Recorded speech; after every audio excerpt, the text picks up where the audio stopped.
دیکھیے آپ غور فرمائیے، یہ نہیں کہا اللہم رب البحور، ترجمہ یہ ہوتا ہے وہ اللہ جو سمندروں کا رب ہے، بات ٹھیک تھی، وہ بھی بات ٹھیک ہے، لیکن یہاں بحور کی صفت بھی ساتھ آئی ہے، اللہم رب البحر المسجور، اے وہ اللہ جو ٹھاٹے مارتے ہوئے سمندر کا رب ہے۔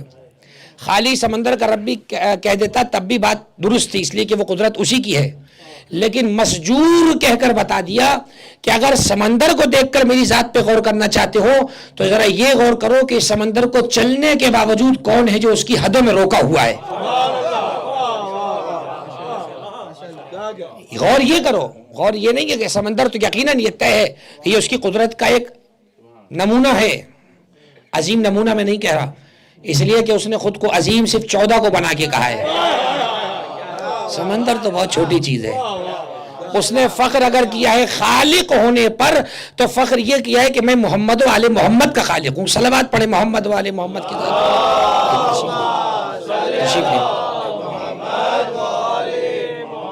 اس سے بہتر صلوات پڑھیں حضرت کی ظہور کے تاجیل کے لیے بابا صلی اللہ علیہ وسلم۔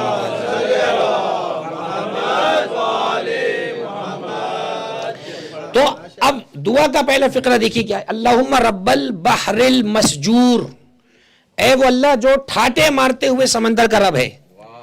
تو اب جب بھی آپ سمندر کے کنارے جائیں گے اس دعا کے فقرے کے سننے کے بعد تو آپ کو یہ اندازہ ہو جائے گا کہ وہ اللہ جس نے سمندر کو چلنے، آپ غور کریں نا، سمندر چل رہا ہے اور چلنے کے باوجود آگے نہیں آ رہا ہے، مسلسل جاری ہے۔ جاری پانی کیوں کہتے ہیں اس کو؟ اس لیے تو کہتے ہیں چل رہا ہے، لیکن چلنے کے بعد اپنی حدوں سے باہر نہیں آ رہا، یہ اللہ کی قدرت ہے۔ یعنی ایک تو بنانا قدرت، بنا کے اسے باقی رکھنا قدرت، اسے باقی رکھنے کے بعد باہر نہ آنے دینا قدرت۔ تو اب آپ غور فرمائیے کہ جو کہا نا انظروا ماذا فی السماوات والارض، دیکھو ذرا نظر کرو زمین و آسمان میں کیا کیا اللہ نے خلق کیا ہے۔ جیسے میں پرسوں ہی آیت کی تلاوت کر رہا تھا، انظروا الی السماء کیف رفعت، اللہ نے کہا دیکھو آسمان کی طرف، اسے ہم نے بلند کیسے کیا ہے۔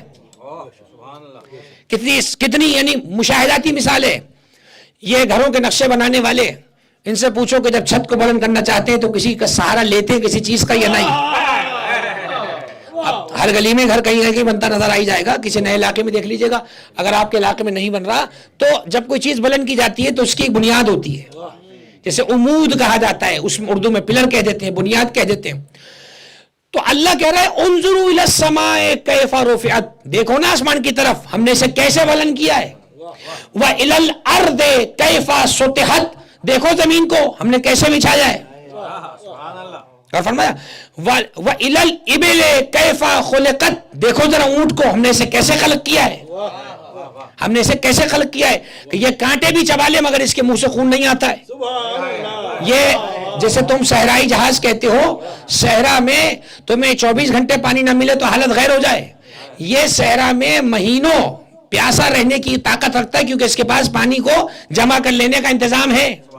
تو یہ ہم نے جو جانور جہاں کے لیے بنایا اس کو وہاں کی عادتیں سکھائی۔ غور فرمائیے گا، جو جانور اگر ہم نے اسے بنایا ہی صحرا کے لیے تھا تو ہم نے اسے صحرا میں رہنے کا عادی بنایا۔ تو یہ قدرت پروردگار کی ہے اور اس کی طرف متوجہ کروا کے پروردگار ہمیں اپنی ذات کی طرف متوجہ کرنا چاہتا ہے۔ اور اس سے بڑی چیز جو آیت نمبر 102 ہے اس سورے کی، فرمایا کہ فَهَلْ يَنْتَظِرُونَ إِلَّا مِثْلَ أَيَّامِ الَّذِينَ خَلَوْا مِنْ قَبْلِهِمْ، یہ جو ہماری نشانیوں کو دیکھ کر نہیں مان رہے تو کیا یہ انتظار کر رہے ہیں ان چیزوں کا جو ان سے پہلوں پر گزر چکی ہیں؟ اشارہ ہے عذاب کی طرف، یعنی یہ جو ہماری نشانیوں کو دیکھ کر نہیں مان رہے یہ کیا چاہ رہے ہیں کہ ان پہ عذاب نازل کر دی جائے۔ قل، اب دیکھیے یہاں سے بات آگے بڑھ رہی ہے، قل حبیب تو ان سے کہہ دے فانتظروا، انتظار کرتے رہو، انی معکم من المنتظرین، یہ نہیں کہہ رہا عذاب دے دوں گا کیونکہ وہ وعدہ کر چکا ہے کہ اللہ اس قوم پہ عذاب نہیں دے گا جس میں کوئی مصطفیٰ جیسا رہ رہا ہو۔ سورہ انفال، توجہ فرمائیے گا،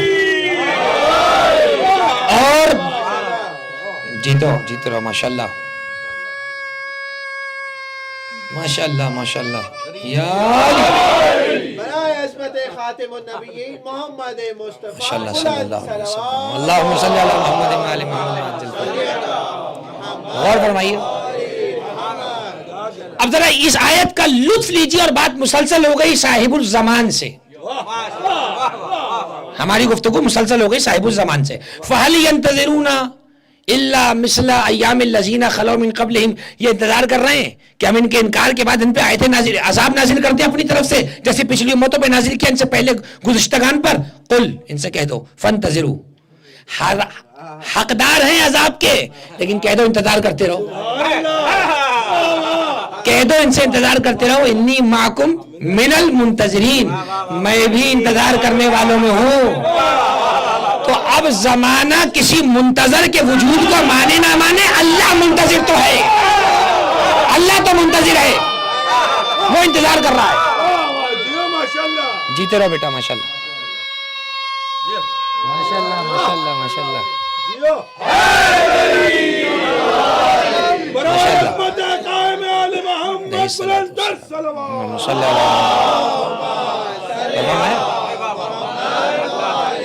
فَهَلْ يَنْتَظِرُونَ، جیتے رہو جیتے رہو ماشاءاللہ. یا فَهَلْ يَنْتَظِرُونَ إِلَّا مِثْلَ أَيَّامِ الَّذِينَ خَلَوْا مِنْ قَبْلِهِمْ، انتظار کر رہا ہے ان سے کہہ دو ہم عذاب نہیں دیں گے ان پر، ابھی انتظار کرتے رہو، اس لیے کہ ہم وعدہ کر چکے ہیں جس زمانے میں جس دور میں مصطفیٰ ہو اس دور میں عذاب نہیں آئے گا. سورہ انفال کی آیت ہے وَمَا كَانَ اللَّهُ لِيُعَذِّبَهُمْ وَأَنْتَ فِيهِمْ، اللہ کے لیے یہ حق نہیں ہے کہ اللہ اس قوم کو عذاب دے جس میں مصطفیٰ رہ رہے ہوں. انتہائی عجیب مطلب کی آیت ہے. 1.25 لاکھ نبیوں میں اس طرح کی آیت نہیں ملے گی کہ موسیٰ کو کہہ رہا ہو کہ تیرے ہوتے میں عذاب نہیں بھیجوں گا، ابراہیم کو کہہ رہا ہو کہ تیرے ہوتے میں نمرود پہ عذاب نہیں آئے گا، لیکن مصطفیٰ اتنا محبوب ہے کیوں نہ ہو اپنی رحمت کا مظہر جو بنا کے بھیجا ہے، یہ رحمت للعالمین ہے. جیو بیٹا.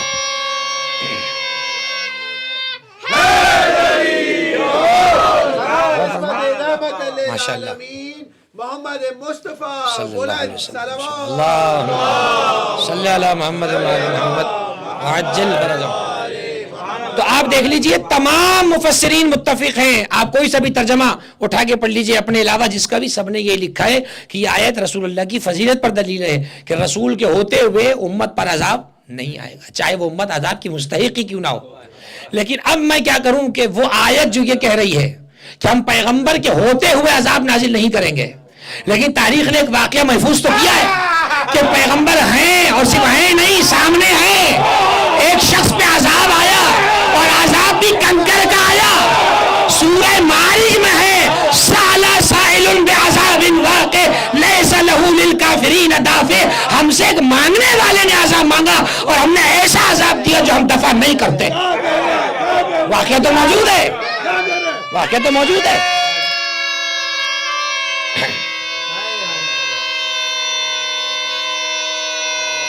ماشاءاللہ جیتے رہو بیٹا. غور فرمایا، واقعہ ذہن میں آ گیا، ظاہر ہے کہ پڑھنے کی ضرورت نہیں ہے. وہ واقعہ اس زمانے کا ہے کہ جب بھائی نے بھائی کو مولا بنایا ہے، ہادی نے ہادی کو مولا بنایا ہے، مولا نے مولا کو مولا بنایا تھا.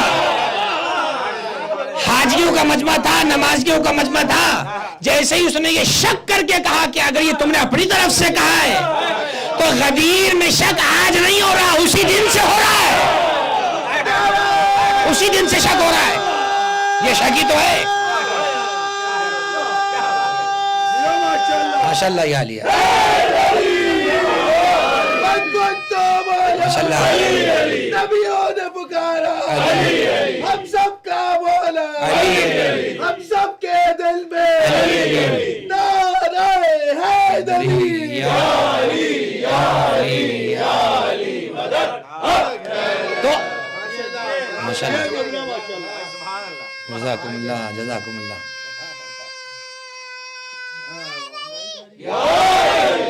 تو اب آپ اندازہ لگائیے کہ عذاب تو اترا ہے اور ایسا اترا ہے کہ کنکر ہی اترا ہے، اور پھر سورہ معارج کی آیت اتری جن علماء نے لکھا ہے کتابوں میں. اب اندازہ لگائیے کہ رسول کے ہوتے ہوئے عذاب. اب میں آپ سے پوچھ رہا ہوں، آیت کہہ رہی ہے کہ تیرے ہوتے ہوئے عذاب نہیں دیں گے، اور واقعہ قرآن ہی میں آیت موجود ہے اور تاریخ میں موجود ہے کہ عذاب آیا ہے. کسے مانے کسے نہ مانے،